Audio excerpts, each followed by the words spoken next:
নমস্কার বন্ধুরা, তৃষ্ণা রান্নাঘরে আপনাদের সকলকে স্বাগত জানাই। ইলিশের মরশুম, তাই ইলিশ মাছের একটা রেসিপি আপনাদের সঙ্গে আজকে শেয়ার করব।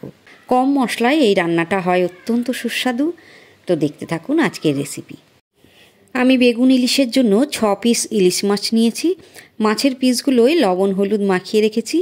6টা কাঁচা পাকা লঙ্কা নিয়েছি আর একটা মাঝারি সাইজের বেগুন লম্বা লম্বা করে কেটে বেগুনের টুকরোগুলোকেও লবণ আর হলুদ মাখিয়ে রেখেছি। এবারে মূল রান্নাটায় চলে আসছি। কড়াইতে সর্ষের তেল দিয়েছি। ইলিশ মাছ সবসময় সর্ষের তেলেই দেখবেন স্বাদ বেশি হয়। তো তেলটা আমার গরম হয়ে গেছে। এবারে মাছের পিসগুলো এক এক করে দিয়ে দিলাম। মাছগুলো আমি খুব কড়া করে ভাজবো না, হালকা ভাজা হলে উল্টে দিচ্ছি। অন্য দিকটাও হালকা করে ভেজে নিয়ে এবারে আমি তুলে নেব।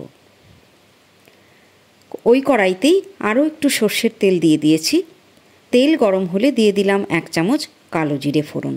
কালো জিরে ফোড়ন যখন ফুটে উঠবে তখন 1 চামচ দিয়ে দিলাম হলুদ গুঁড়ো আর দিচ্ছি 1 চামচ কাশ্মীরি লাল লঙ্কা গুঁড়ো। এবারে বেগুনের টুকরোগুলো আমি দিয়ে দিলাম, একবার নেড়ে দিচ্ছি। এবারে চেরা কাঁচা লঙ্কা আর স্বাদ মতো লবণ দিয়ে দিলাম আর দিয়ে দিলাম 1 চামচ জিরে গুঁড়ো। বেগুনগুলো এই মশলা দিয়ে এবারে একটু কষিয়ে নেব। এখন দিয়ে দিচ্ছি লাল লঙ্কা গুঁড়ো 1/2 চামচ। আরও একবার নেড়ে দিচ্ছি। 2-3 মিনিট ভালো করে নাড়াচাড়া করে এখন ঝোলের জন্য জল দিয়ে দিলাম। 5 থেকে 6 মিনিট মতো মিডিয়াম আঁচে ঝোলটা ফুটিয়ে নেব। ঢাকনা বন্ধ করে 6 মিনিট ঝোলটা ফুটিয়ে নেওয়ার পরে আমি ভেজে রাখা মাছের টুকরোগুলো দিয়ে দিচ্ছি। ঢাকনা বন্ধ করে দিচ্ছি। আরও 5 থেকে 6 মিনিট মতো রান্না হবে। ঠিক 6 মিনিট পর দেখুন ঝোলটা কত সুন্দর দেখতে হয়েছে। এর মধ্যে মাছের ফ্লেভার আর বেগুনের মধ্যেও মাছের ফ্লেভার বেশ ভালো মতন ঢুকে গেছে। তো ঢাকনা খোলা অবস্থায় আরও 3 মিনিট আমি জাল করে ঝোলটা একটু কম করে নেব। 3 মিনিট পর ঢাকনা বন্ধ করে দিলাম আর ওভেনও বন্ধ করে দিতে হবে।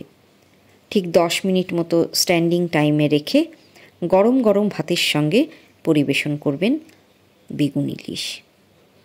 অত্যন্ত সুস্বাদু একটি রেসিপি। যারা কখনো বেগুন ইলিশ খাননি বা নতুন রাঁধুনি যারা, তারা অবশ্যই একবার এই রান্নাটা করে দেখবেন। বাড়ির সকলেরই দেখবেন খুবই ভালো লাগবে।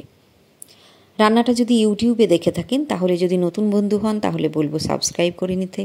আর যদি ফেসবুক পেজে দেখেন তাহলে ফলো করে আমার পাশে থাকুন। আবার আসবো অন্য কোনো ভিডিও নিয়ে। আজকের মতো এখানেই বিদায় নিচ্ছি। ভালো থাকবেন, সঙ্গে থাকবেন।